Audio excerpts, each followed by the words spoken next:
Hey YouTubers! So this video is about my meltdowns, okay, because I have 3 types and I just kind of want to just tell you what they're like. The first one I like to call the slow burn meltdown because it's the meltdown that it just takes a long time to build up into actually going boom. It's like, you know, in the beginning of Mission Impossible a long time ago where they would light the fuse and be like poof, and then the bomb goes off or whatever. Or maybe like Bugs Bunny cartoons where there's a long fuse.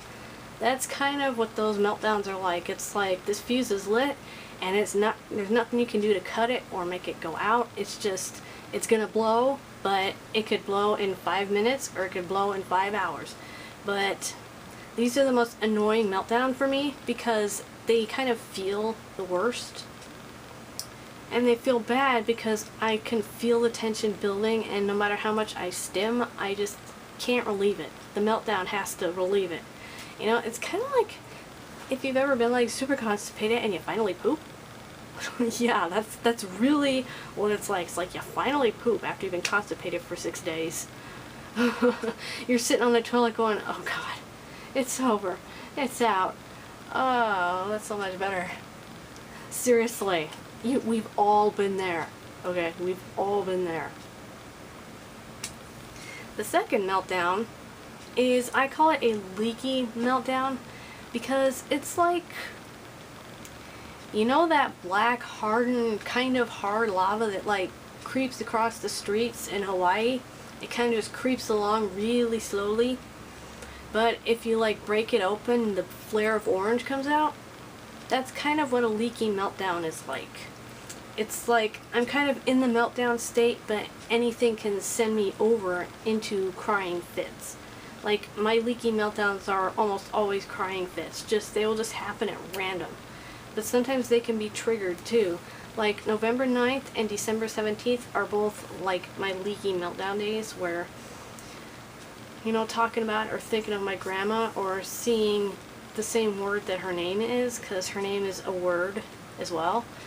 And if I see that, or if I see her picture, you know, just within a few minutes, I might be like, and I start crying. December 17th, anything to do with dogs, because that's Bernie's anniversary. November 9th is the anniversary when my grandma died, and December 17th was when I lost my dog Bernie.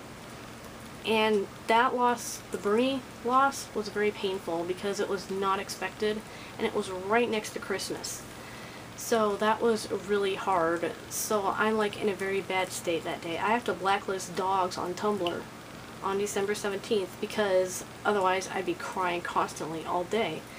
The meltdown video that I captured last year on December 17th was a leaky meltdown flare, so to speak. Now, you see, slow burn meltdowns, I can have SIB, and with leaky meltdowns, I might have it sometimes too, but usually not very much. And then here comes the last one. Here comes the meltdown that I hate having the most, but it feels the best in the weirdest way. And that's the explosive meltdown. There is no tick, tick, tick, tick, tick, tick. It is tick, boom. I just go. From 0 to 9,000, well, I gotta do this right. From 0 to, it's over 9,000! What? 9,000? Oh yeah, I just did a meme in my video. Oh! But anyway, explosive meltdowns. If you've ever watched Dragon Ball Z, it's like going Super Saiyan. It's just kaboom, just this huge surge of energy. And these meltdowns are also the quickest, unless I'm not allowed to de-escalate. You know, if you keep antagonizing me, I will keep melting down. And these are the meltdowns where I could hurt myself or somebody else because it's an extreme fight or flight reaction.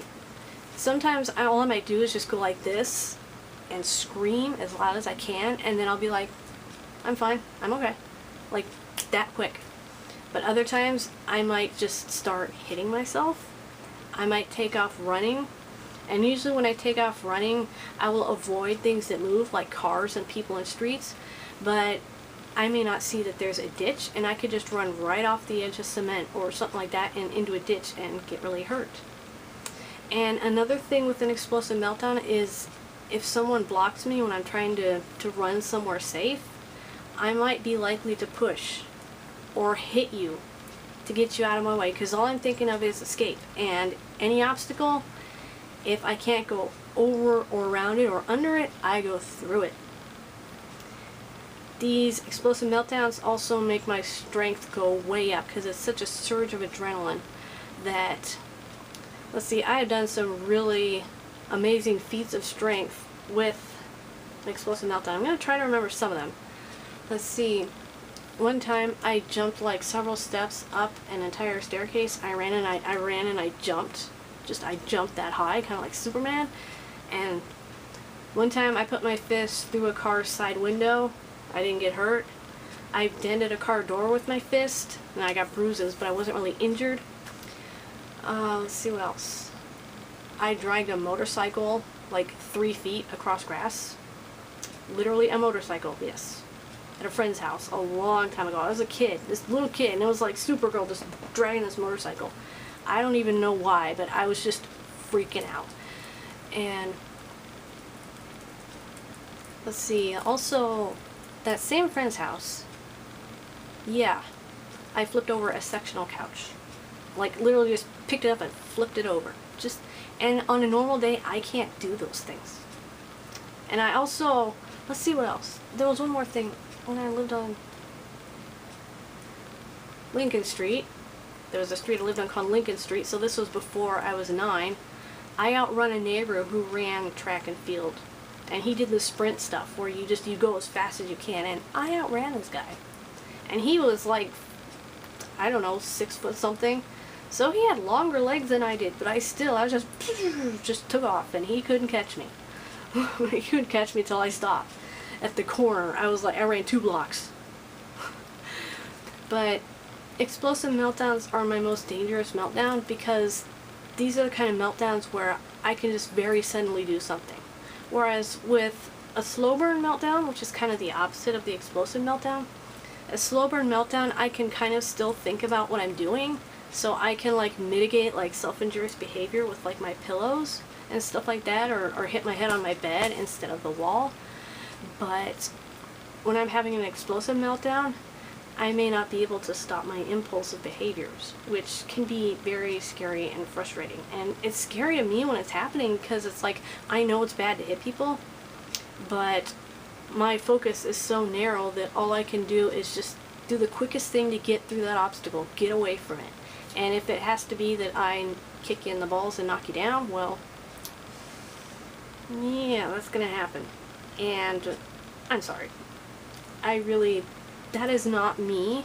And, you shouldn't tell somebody to apologize for having the meltdown, but if I hurt somebody, I do apologize to them because I knew it was wrong, but I just could not stop myself. Because the frontal lobe area of my brain, that's your brain's like traffic cop that says, whoa, that kind of goes to sleep when I have a meltdown. Yeah, so anyway, that's meltdowns, and they're not fun. But one more thing. A meltdown is not a temper tantrum. Even if it looks like one, it's not a temper tantrum. Meltdowns are not manipulative. I'm not doing it to manipulate you. I don't want to be having the meltdown.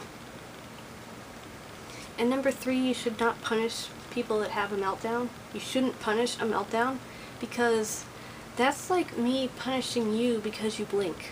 Okay, you can't not blink. Well, you could, but it hurts. So, a meltdown, you can probably de-escalate it, but sometimes it's just gotta happen. Sometimes it's just gotta go boom. You just gotta let it happen. So, when I know I'm gonna have a meltdown, I just say, okay, I'm gonna have a meltdown. I accept the fact that it's gonna happen, and it happens, and when it's over, I just kind of pick up and go on with life. Because yeah, if it's in public, it's embarrassing, but, to me, it's like, having diarrhea in your pants in public. Sometimes bodily functions happen at inopportune times, and a meltdown is a bodily function to me. It's my brain going, okay, too much, I'm done, good night, nope. So, meltdowns, they're not the end of the world. They feel bad when they're happening, but once they're over, just chill. Just chill out, okay? Because they're not the end of the world. They just kind of suck. Bye!